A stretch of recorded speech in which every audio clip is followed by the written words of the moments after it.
What is going on, Jet fans? Matt O'Leary here with another video. The first 4 games for the New York Jets season has been officially released. Let's go through those 4 games and talk about the gauntlet that is the New York Jets' first 4 games and how they could survive. So, we obviously did the video earlier today. The Jets are opening up the season against the Buffalo Bills on Monday Night Football. That should be a fun one. I'm excited for that. That's a home game for the New York Jets.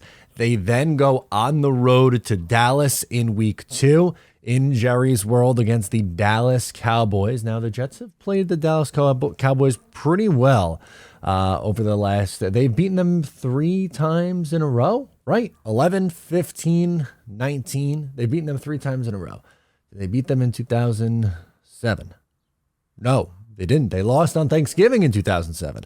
So they're 3-0 against Dallas their last 3 times. See, look at that. We do math and remember things on the fly. How about that for some Jets trivia? Then in week 3, back home against the New England Patriots. New England should, keyword should, be the easiest game of this stretch. To me, there you have to. No excuse. Zero excuse. You cannot lose to the New England Patriots in your own building. They've had the Jets number since 2015. They swept them in 16, 17, 18, 19, 20, 21, 22. That's 14 straight wins. 14. It cannot get to 15. It cannot get to 15. Yes, they have a good defense. They still have a ton of issues on the offensive side of the ball. Obviously, having Bill Belichick as a head coach is going to help you stay, semi-competitive. I don't think they're going to completely bottom out and be a 2-win team or anything like that. But you have to win this game. No excuses. I know it's we're way far out from week 3, but you cannot, under any circumstance, lose to New England at home in your own building.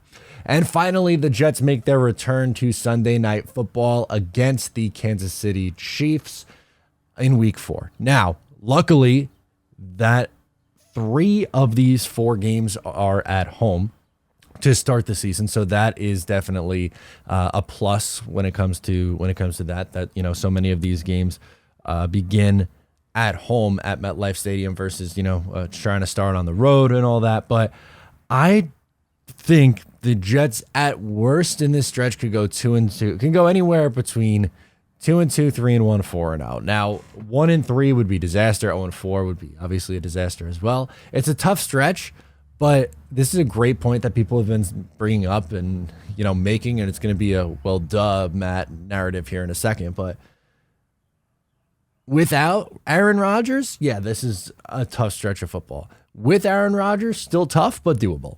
Much more doable with having a legitimate quarterback. If the Jets had a legit quarterback, they beat New England twice. If they have a legit quarterback, they have a shot against Buffalo on the road. They beat them at home with Zach Wilson, that game.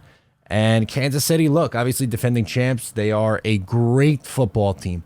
Great football team. But can the Jets hang with them? I think yes. Am I going to predict them to win that game? Probably still too far out, but can you give me, again, at worst, 2-2. I'd be okay with it. Really, 3-1 is where I want to be, and that's probably what I would predict for this stretch of first 4 games. I'll go, they start 3-0 and then lose to Kansas City. Or maybe they upset Kansas City and lose to Dallas, something like that, or Buffalo in week 1. But I'll say 3-1 to start this season. So we are still waiting on the full thing. Obviously, little things keep leaking out there. We're getting some information. But remember, 8 o'clock tonight, we are going to break down the schedule on the Talkin' Jets channel with Ryan, Green Bean, and special guests, Buffalo Jet fan, and Gunny, who you know from Green Bean's channel from the Thursday Thick of It. So make sure to tune into that as well. Once again, I'm Matt O'Leary. I'll catch you next time.